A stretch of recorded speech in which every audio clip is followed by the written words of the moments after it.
Boa noite, irmãos. Vamos começar o nosso culto ao Senhor. Eu gostaria de, nessa primeira oração, orar também pela vida da Sônia. Durante a escola bíblica dominical, nós fizemos uma oração pela vida dela. Ela estava hospitalizada na Santa Casa de Santos, mas nós recebemos agora a notícia de que ela veio a falecer. Ela tem 2 filhas, um filho e o seu genro, que ela também considerava como filho. E nesse momento eu quero orar pela vida dessa família. Quero pedir que Deus possa consolar e confortar seus corações. Feche seus olhos, vamos orar nesse instante. Senhor, nós queremos suplicar que o Senhor tenha misericórdia da vida dos familiares da Sônia. E em nome de Jesus, que o Senhor possa dar a eles consolo e conforto vindo dos céus. E que, nesse momento, eles possam sentir a Tua presença e possam ser consolados por Ti. Sabemos de quanto tempo a Sônia dedicava ao ministério infantil, lá na Jardim de Oração. E por isso, Senhor, nós pedimos que o Senhor, que a ama tanto, que a levou para os seus braços, que o Senhor derrame misericórdia sobre a vida de sua família. Te pedimos isso, Senhor, em nome de Jesus. Amém. Abra sua Bíblia no Salmo de número 111. Salmo de número 111. O Salmo, ele diz assim: Louvado seja o Senhor, de todo o meu coração darei graças ao Senhor. Quando me reunir com justos, quando todo o coração me diga, darei graças ao Senhor quando me reunir com justos. Como são grandiosas as obras do Senhor, todos que têm prazer nele devem nelas meditar. Tudo o que ele faz revela sua glória e majestade, sua justiça permanece para sempre. Ele nos faz recordar das suas maravilhas. O Senhor é compassivo e misericordioso, dá alimento aos que o temem. Lembra-se sempre de sua aliança. Mostrou seu poder ao seu povo ao lhe dar as terras de outras nações. Tudo o que ele faz é justo e bom. Todos os seus mandamentos são confiáveis. São verdadeiros para sempre. Devem ser obedecidos com fidelidade e retidão. Ele pagou o resgate por seu povo, garantiu para sempre sua aliança com eles. Seu nome é santo e temível. O temor do Senhor é o princípio do conhecimento. Todos que obedecem os seus mandamentos mostram bom senso. Louvem-no para sempre. Nós vamos louvar ao Senhor nesse momento. Um Deus que deixou os seus desígnios, um Deus que deixou os seus mandamentos, um Deus que ouve a oração dos seus servos. Vamos louvar a Deus com a equipe de louvor aqui da House.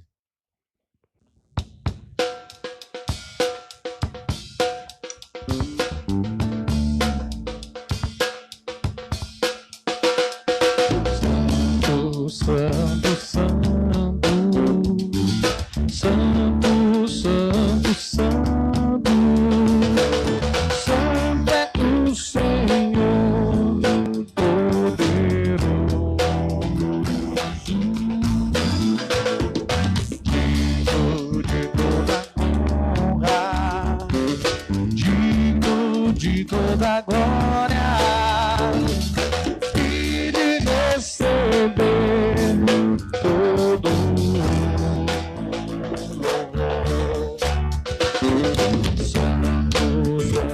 Santo, Santo, Santo, Santo, Santo é o Senhor poderoso,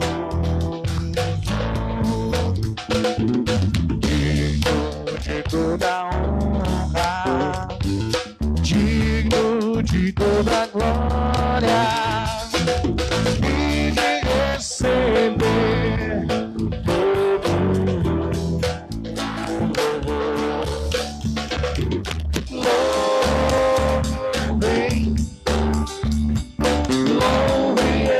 ao Senhor.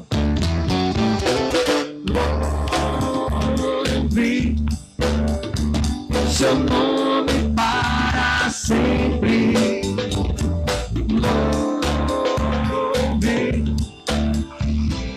Louve e exalte ao Senhor.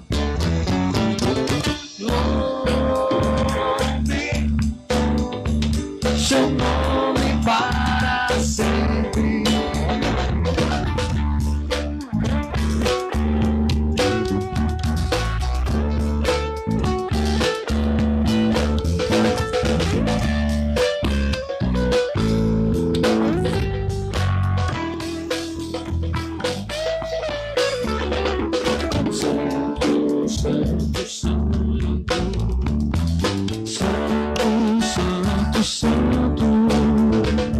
Santo é o Senhor, poderoso, digno de toda honra, digno de toda glória e de receber todo louvor.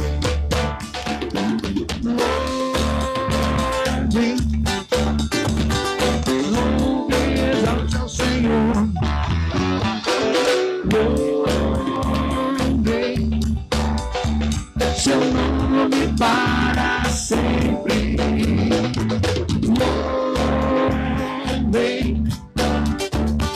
Louve e exalte ao Senhor.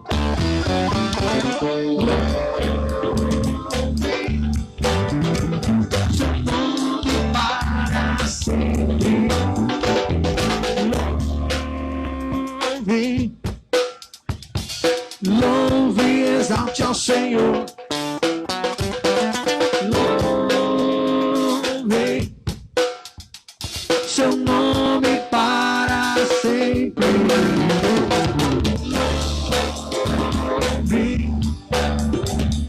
Louve e exalte ao Senhor.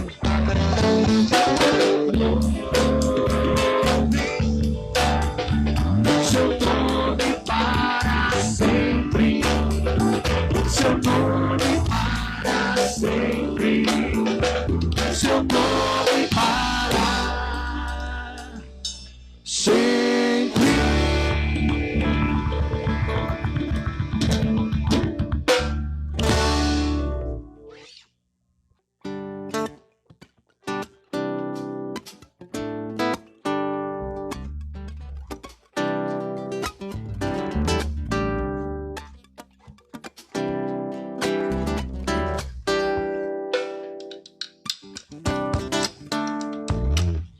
Sobre toda a terra tu és o rei, sobre as montanhas e o pôr do sol.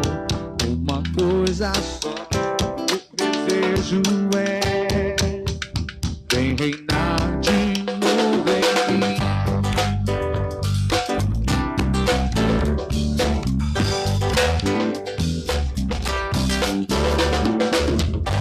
Reina em mim com teu poder, sobre a escuridão, sobre os sonhos meus.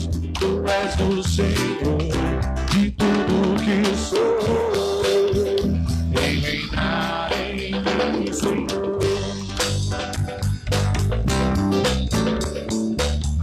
Sobre o meu pensar, tudo que eu falar, farei refletir a beleza que há em ti.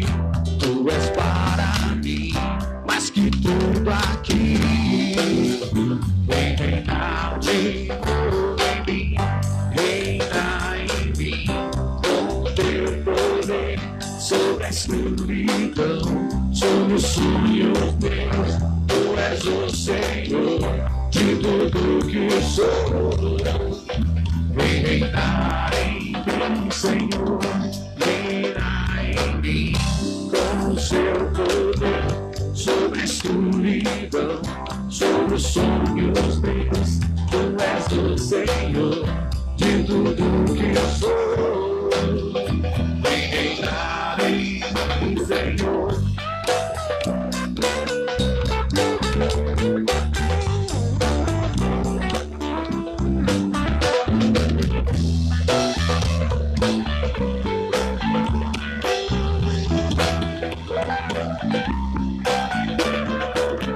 Sobre o meu pensar, tudo que eu falar e refletir a beleza que há em ti. Tu és para mim mais que tudo aqui.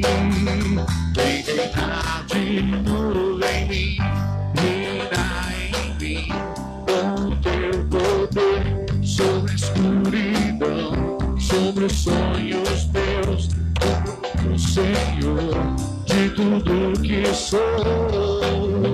Vem reinar em mim, Senhor. Vem reinar em mim, Senhor. Vem reinar em mim, Senhor.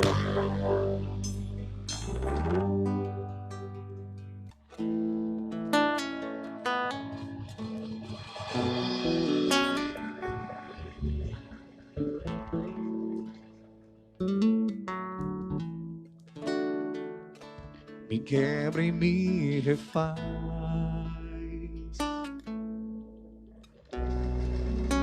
Estou rendido a ti.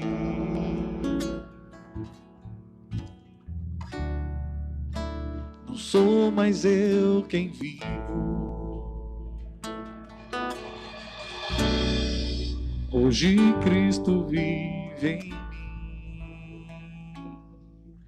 Enche-me com tua glória. Mostra-me teu coração. Enche-me com tua glória. Mostra-me teu coração.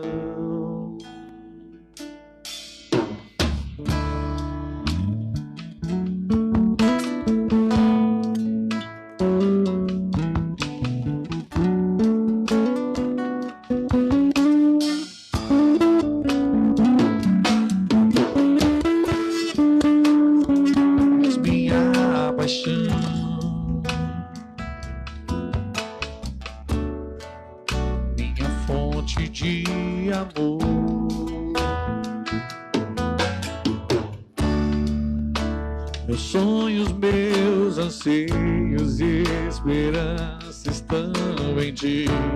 Tudo que eu preciso está em ti. Enche-me com tua glória. Mostra-me teu coração.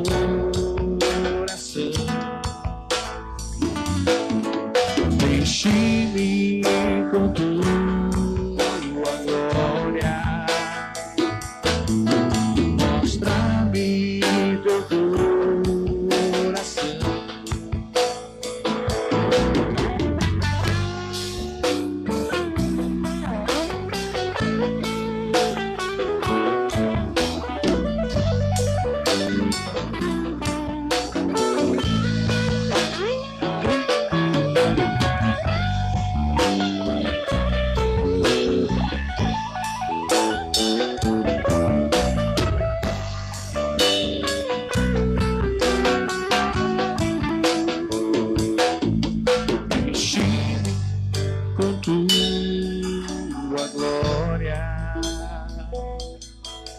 Mostra-me teu coração.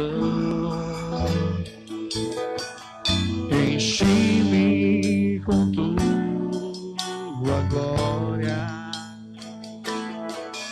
Mostra-me teu coração. Enche-me com tua glória. Mostra-me teu coração. Enche-me com tua glória. Mostra-me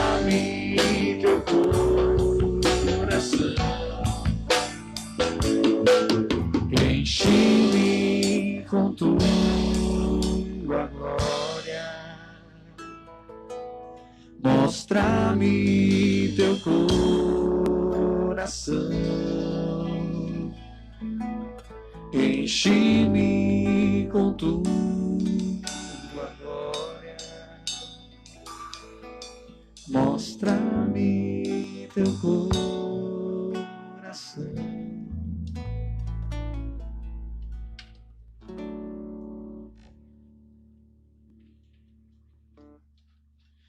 Soberano Deus, nós nos rendemos a Ti e com nossas cabeças abaixadas queremos declarar a nossa total miséria e dependência do Senhor, ó Deus. E Te render o louvor que é devido ao único que é digno de receber toda adoração, todo louvor. E em nome de Jesus, ó Deus, recebe os nossos louvores. Muito obrigado pela oportunidade de estarmos na Tua casa e poder, Senhor, erguer as nossas vozes e cantar ao Deus único e verdadeiro. Te louvamos no nome de Jesus. Amém. Nós queremos, neste momento, tratar sobre um simples fato das antíteses da vida e pensar sobre coisas que às vezes agradam a nós, mas não agradam a Deus. Eu quero pensar com você não sobre coisas imorais que nós já sabemos que é pecado, mas queremos tratar de coisas que muitas vezes nós buscamos em lugares errados, com motivação errada, e não conseguimos entender que a vontade de Deus sempre será prevalecida, sempre. A vida ela nos traz algumas surpresas boas, outras surpresas ruins, e tomar decisões diante dela são coisas difíceis de acontecer, difíceis de se fazer, inclusive. Então, a pergunta que tem que vir à minha mente, à sua mente, é: o que será que Deus deseja de mim e de você? O que Deus quer realmente, o que Ele considera como antítese? O que Ele considera algo que vai de forma contrária ao que Ele deseja? Por isso eu quero convidar você a abrir a sua Bíblia na primeira carta de Paulo aos Coríntios, capítulo 3, versículo 18. Nós vamos ler do 18 ao 23. Primeira carta de Paulo aos Coríntios,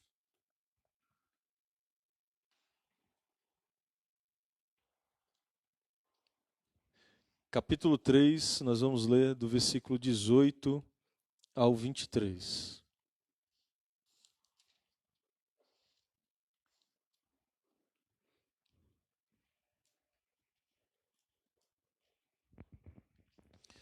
O texto diz assim: que ninguém se engane. Se algum de vocês pensa que é sábio conforme os padrões dessa era, deve tornar-se louco a fim de ser verdadeiramente sábio. Pois a sabedoria desse mundo é loucura para Deus. Como diz as Escrituras, Ele apanha os sábios na armadilha da própria astúcia deles. E também, o Senhor conhece os pensamentos dos sábios, sabe que nada valem. Portanto, não se orgulhem de seguir líderes humanos, pois tudo lhes pertence. Paulo, Apolo ou Pedro, o mundo, a vida e a morte, o presente e o futuro, tudo é de vocês. E vocês são de Cristo, e Cristo é de Deus. É sobre coisas que vão de encontro, ferem a vontade de Deus, que nós queremos falar nesse momento. A grande tese, ou a grande discussão no texto bíblico aqui, é que existem coisas contraditórias. E elas são sabedoria do mundo e onisciência. Note que a sabedoria do mundo por si só, estudar, ser acadêmico, procurar os melhores títulos, as melhores universidades, nada tem de ruim, a não ser pela motivação de se chegar a esses lugares. Se a motivação é como a motivação dos homens e mulheres na Torre de Babel, construiremos uma torre para tocar o céu e assim veremos a Deus, na ideia de mostrar poder. Cuidado, porque Deus pode colocar na sua vida uma grande confusão, simplesmente para lhe ensinar que Ele continua sendo onisciente. Onisciente. Ele sabe o que nós pensamos. Ele sabe qual é a motivação do meu e do seu coração. Então, Paulo está mostrando aqui que a grande antítese da vida é a quem nós seremos dependentes. Se seremos dependentes da sabedoria, do conhecimento, das coisas que o mundo pode nos oferecer, ou se seremos dependentes de Deus. Mais uma vez, homens e mulheres tementes a Deus, filhos e filhas de Deus, podem chegar aos cargos e tarefas mais árduas e que requerem de nós, estudos, títulos, mestrado, doutorado, pós-doutorado, o que quer que seja. O problema aqui está na motivação de obter essa sabedoria. Porque para Deus, que conhece os nossos corações, que é onisciente, conhece tudo o que acontece, para Deus, essa sabedoria não vale nada. Porque é mínima, infinitamente pequena, perto do conhecimento do que Deus tem. E o que nos parece no texto, é que o que Deus está falando é que eu preciso ter o conhecimento de que o meu pensamento, inclusive, é limitado. Que tudo que eu possa aprender durante toda a minha vida é apenas um fragmento mínimo, infinitesimal, daquilo de quem Deus é. Então, eu preciso me voltar sempre a Deus e me perguntar, olhar para o meu coração e me perguntar qual é a motivação de se obter sabedoria do mundo, sabedoria desta era, desse século. É daí que sai o termo secular, a ideia de que está mais envolvido com os tempos e modos deste mundo e muito menos envolvido com a dependência de Deus, com a sabedoria de Deus, com o temor de Deus e com a vontade de Deus. O salmista ele conseguiu reconhecer isso quando escreveu o Salmo 139, onde ele dizia que Deus conhece o mais íntimo do seu coração, sonda e conhece os seus pensamentos. Ele, inclusive, vai falar que se ele colocasse a cama dele num lugar mais alto, o Senhor estaria ali, revelando não só onisciência, mas onipresença.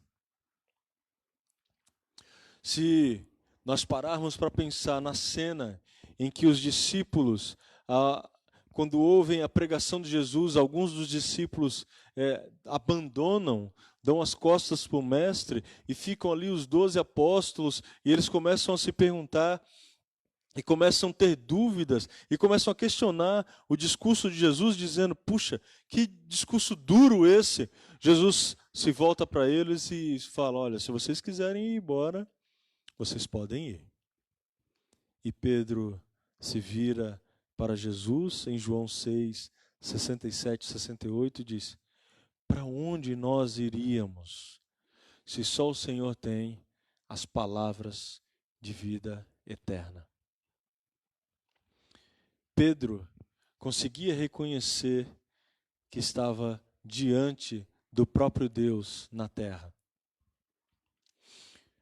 As antíteses da vida vão sempre trazer às nossas mentes questões que vão medir servir ao Senhor ou confiar em tudo o que nós temos, que vão medir ser dependente de Deus ou simplesmente buscar solução fora de Deus, longe de Deus. E nós podemos inventar todo tipo de justificativa. Nós podemos dizer que precisamos trocar o celular, dizendo que isso é uma necessidade, quando na verdade eu só quero estar dentro de uma atualidade. Note, não tem nenhum problema em você estar atualizado. Mas a partir do momento que eu tento justificar isso por uma necessidade, eu minto para mim mesmo. Vocês lembram de Ananias e Safira? Numa questão mais eclesiológica, uma questão da igreja, de oferta, eles viram que um dos discípulos vendeu todas as suas propriedades, entregou ali na igreja, e de repente ele vendeu suas propriedades, tanto ele quanto a esposa, e na hora de entregar, entregaram apenas parte de tudo que tinha sido vendido. Eles não tinham obrigação nenhuma de entregar, tudo o que tinha sido vendido. Eles não tinham nem obrigação de ofertar tamanha quantia. O fato é que, quando Pedro perguntou a eles se era tudo, se aquilo que eles estavam ofertando era tudo que eles haviam conseguido pela venda dos seus imóveis, Ananias e Safira diz sim.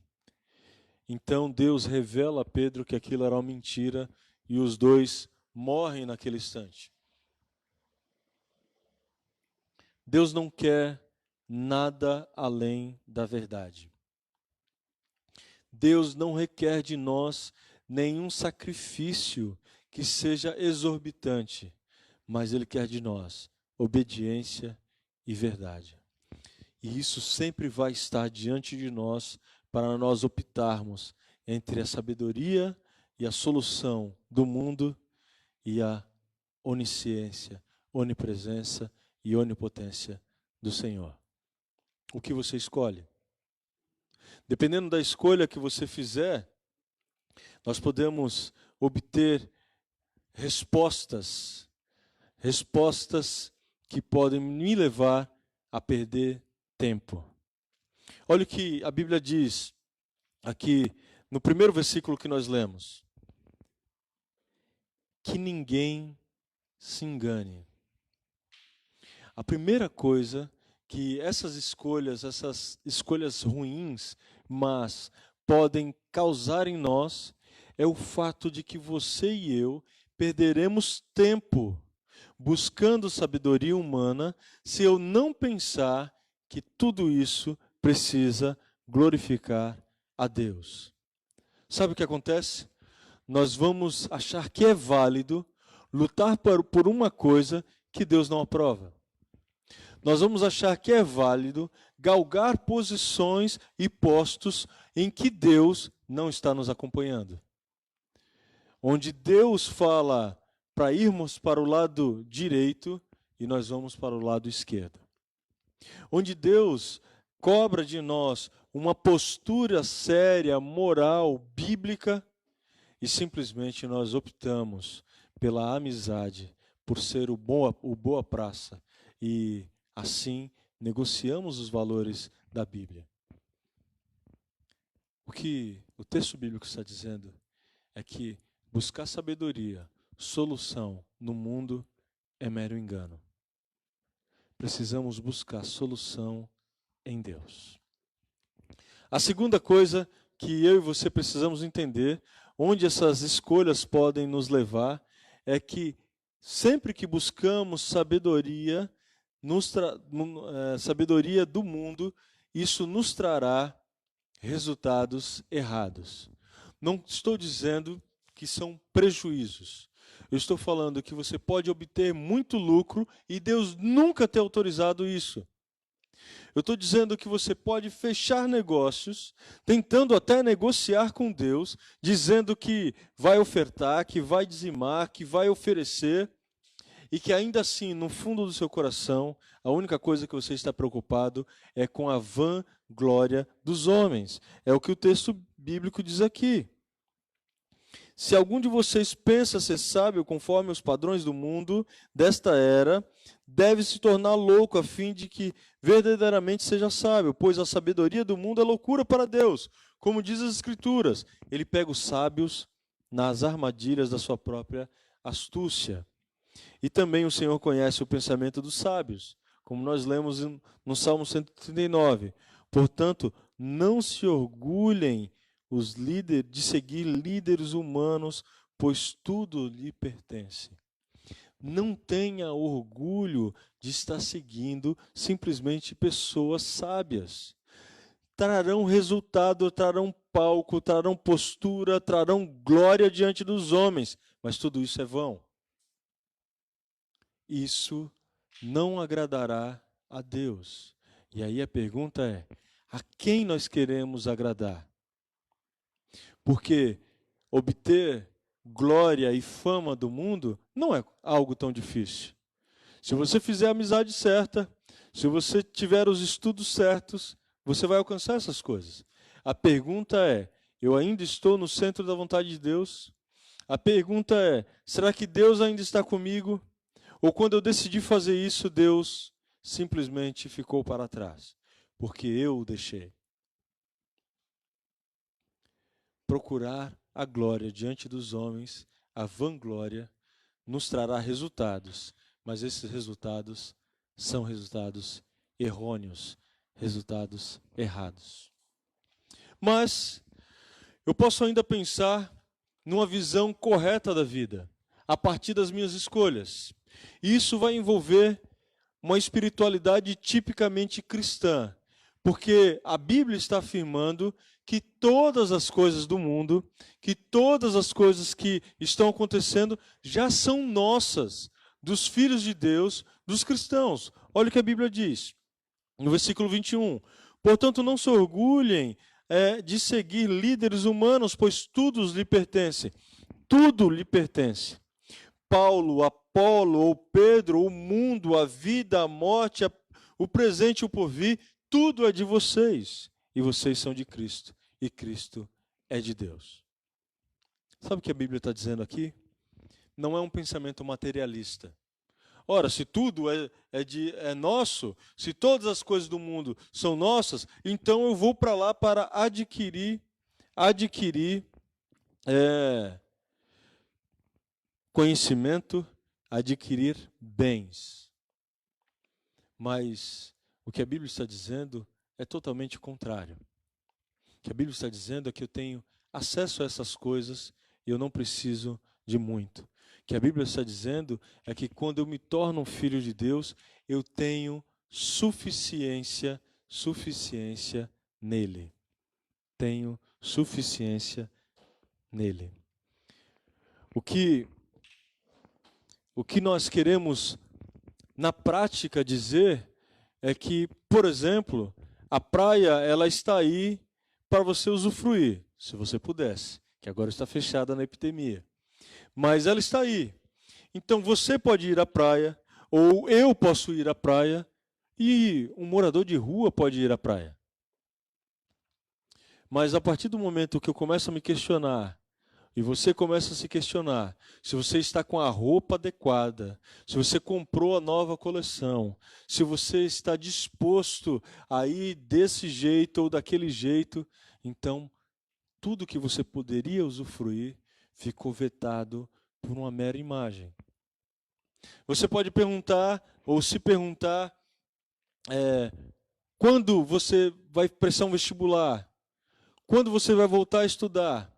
E tudo isso pode acontecer entre eu, você ou um adolescente que está estudando para o vestibular. Mas se a minha exigência é de entrar na universidade nesse ano, no momento que eu reprovar, eu começo a questionar por que alguém menos inteligente do que eu entrou e eu não. Eu começo a questionar se realmente tudo que está aí, tudo que Deus me deu é realmente para mim, ao invés de me perguntar se é o momento certo. Se é o momento certo de eu fazer a universidade, de eu prestar um vestibular. Consegue entender? Eu tenho acesso a tudo, mas eu tenho que saber o tempo e o modo, como diz Eclesiastes. Eu consigo programar uma viagem, talvez não para a semana que vem, mas para daqui 2 anos. Eu consigo pensar, planejar um sonho de ir para o exterior, mas a pergunta é, quanto tempo eu preciso? Porque se eu começar a mirar na vida de outras pessoas, se ela foi, eu também vou.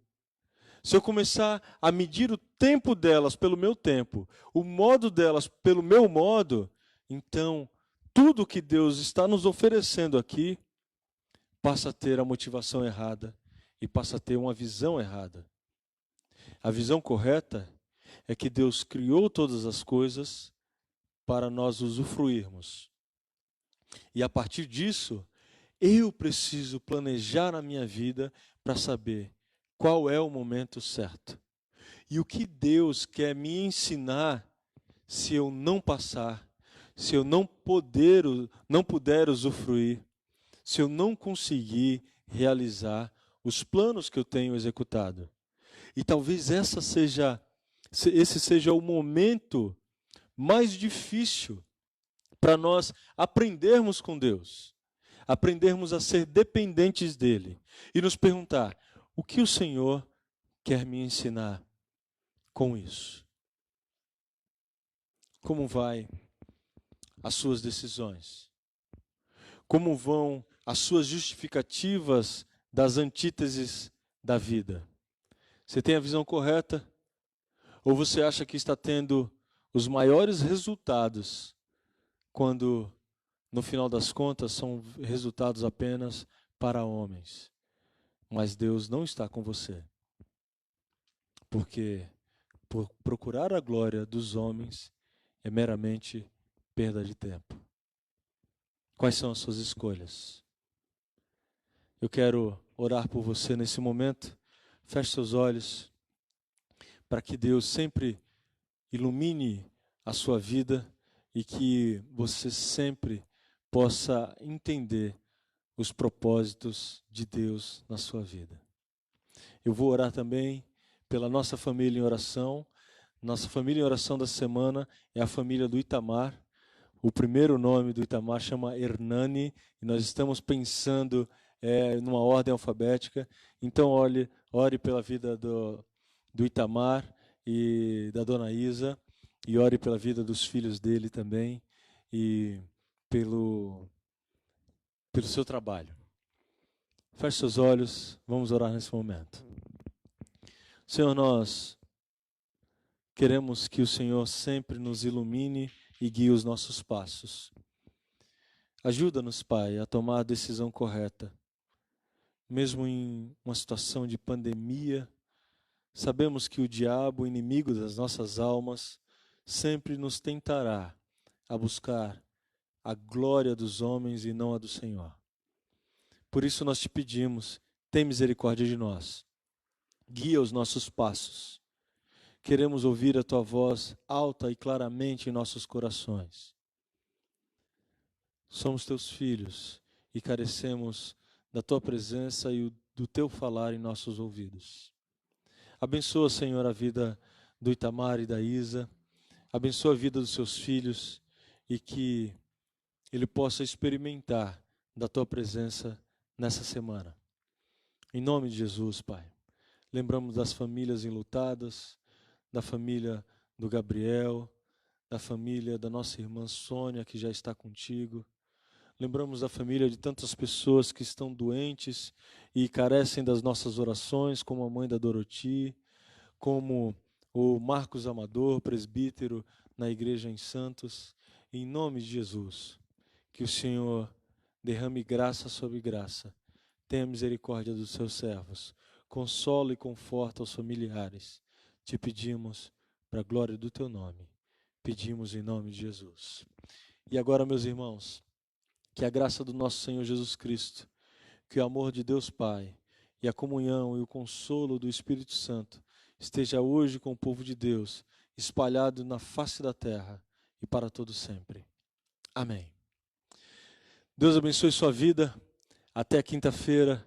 onde nós voltaremos a estudar a palavra de Deus e que você possa ter a chance de nos acompanhar e tirar suas dúvidas aqui conosco. Deus o abençoe. Até quinta-feira, se Deus quiser.